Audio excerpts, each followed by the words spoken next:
Hey, there's no shame in trying things that people ain't never tried before. Let's have deep, thoughtful conversations about life. I am a lover of politics and political intellect.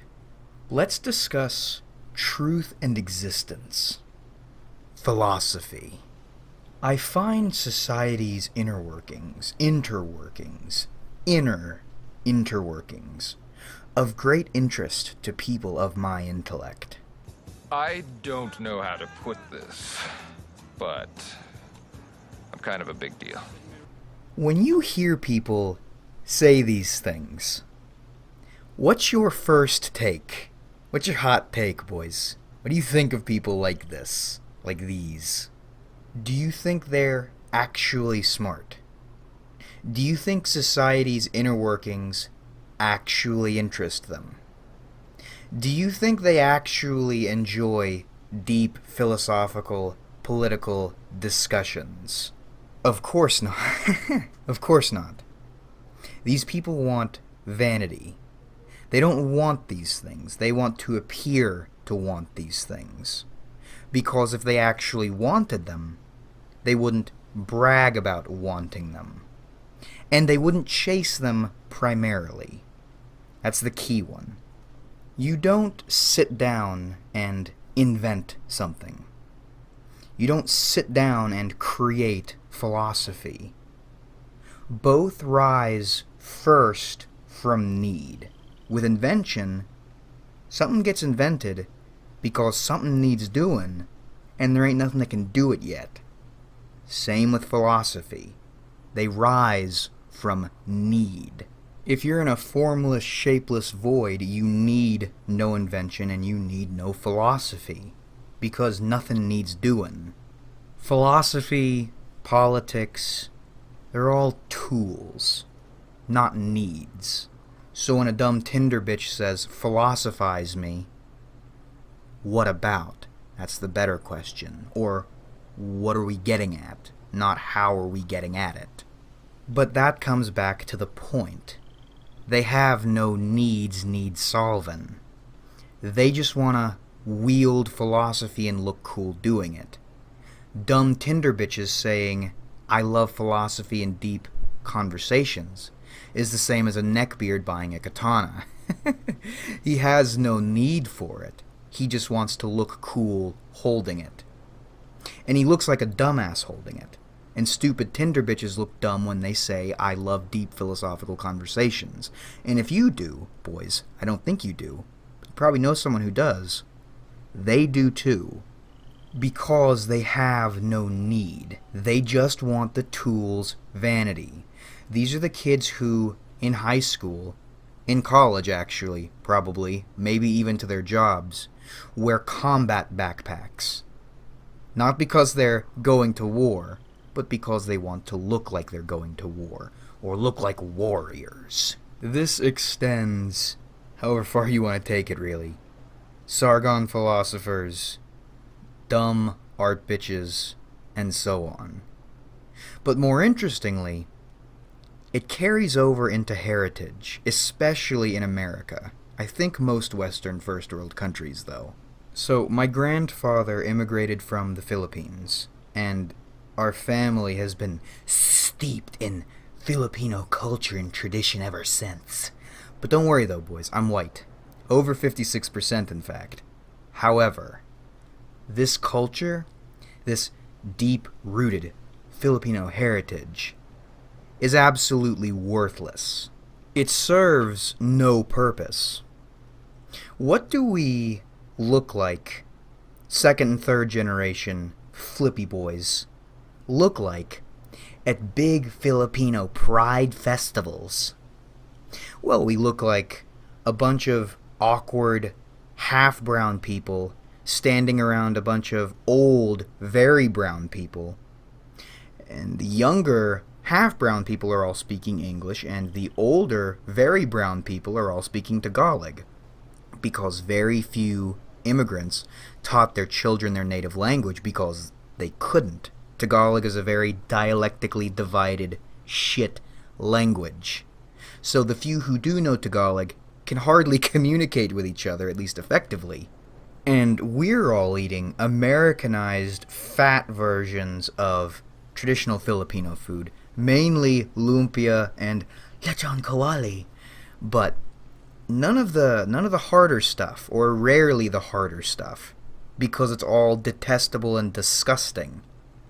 And I don't just mean tasting bad, I mean disgustingly prepared, probably not safe for consumption, disgusting. And we, second and third generation, all we have in common is our faintly brown, disgusting skin color. Except for me, I wasn't blessed with the deliciously brown skin. I unfortunately, I'm white and tall, or tall for a race of manlets, so can't even communicate there. But let's say we could, for the sake of argument here. Let's say we were all one color, speaking one language, doing one thing. In America, from our home great country of the Philippines, which was so great we all wanted to get the fuck out and all came to a better country.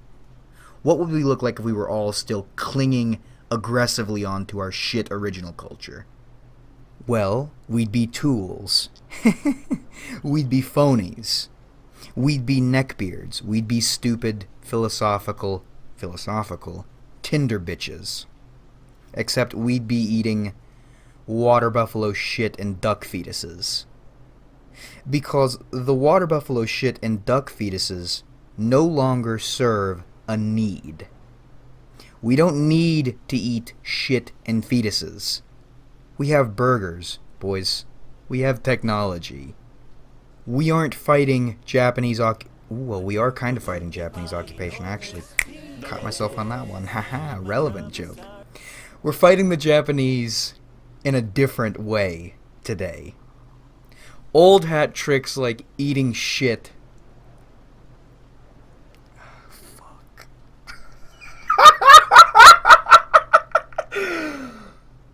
Okay. Alright, maybe we're still fighting the Japanese needing shit, I guess, but I bet the Filipino people weren't fighting dick girls. Bet they weren't fighting them. You get my point, though.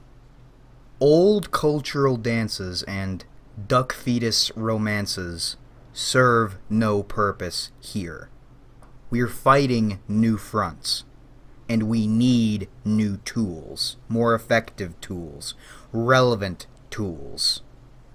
Duck fetuses and shit won't save us here. Do you know what they do, and why people usually cling to them? Gathering. Togetherness. But if that's your goal, if all you want is to be together, to have something to cling on to mutually, why not choose something relevant and productive? Why not gather on the new front with new tools? Why fight a dead fight with dead tools, or fight a new fight with dead tools? Worse tools, bad tools even. Why not gather and...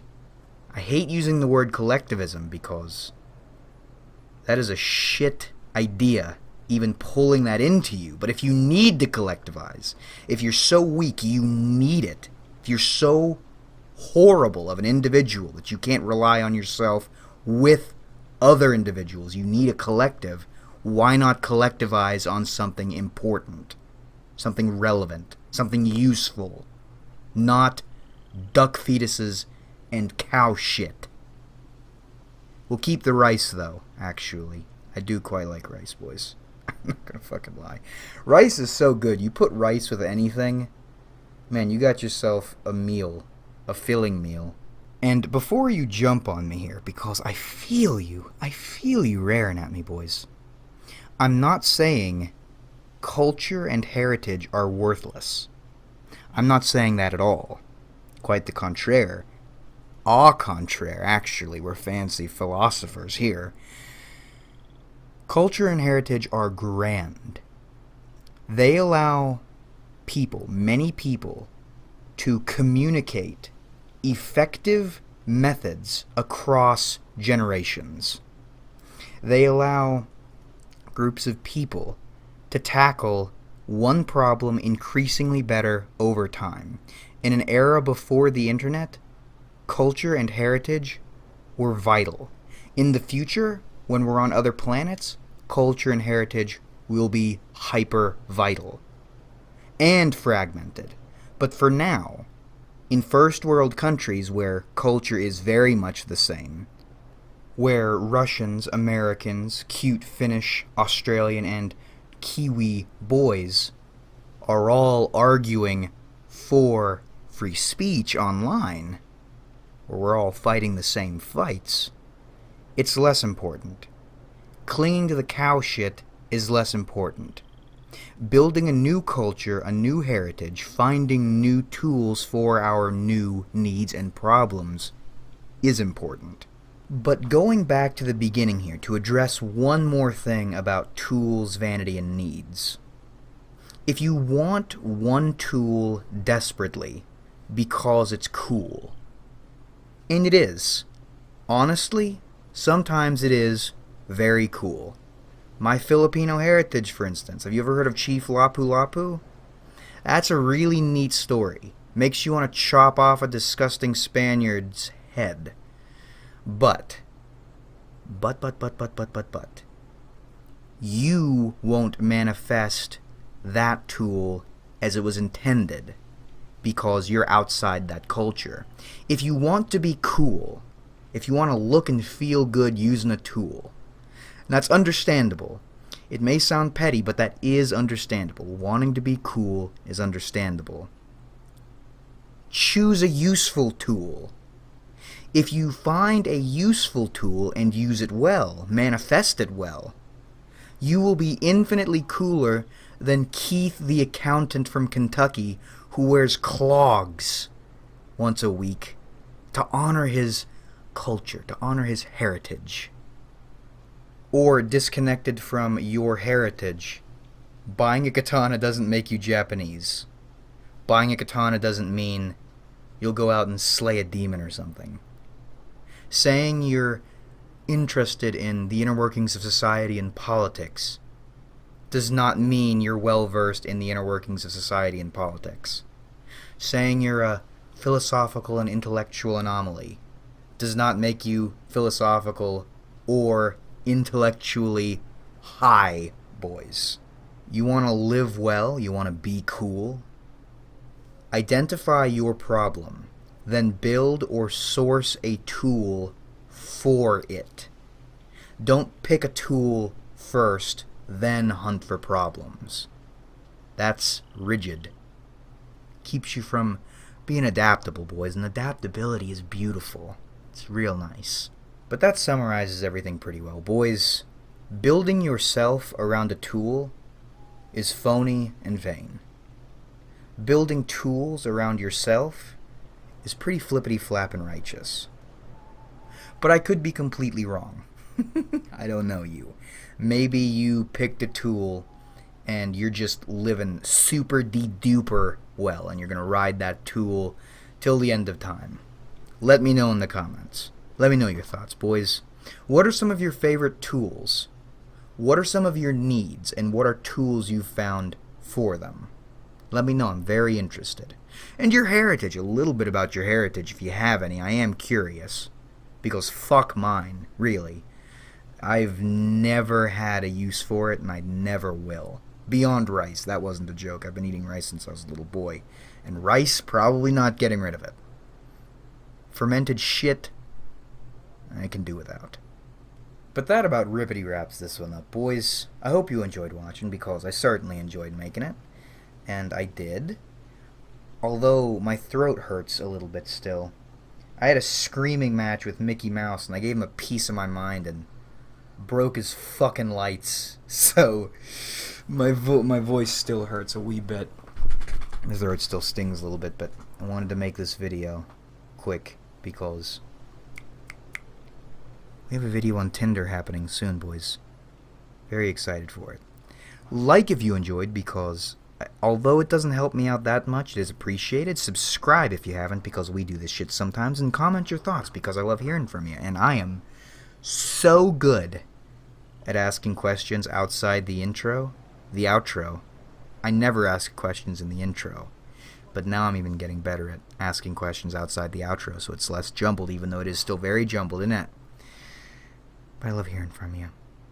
Thanks again for watching, everybody, really. We have kilograms, a couple kilograms of fun on this channel. And if you can convert that into pounds, let's say we have 6.6 kilograms of fun on this channel, convert it to pounds, that's how much fun we have on this channel. And I look forward to doing this with you guys again in the future.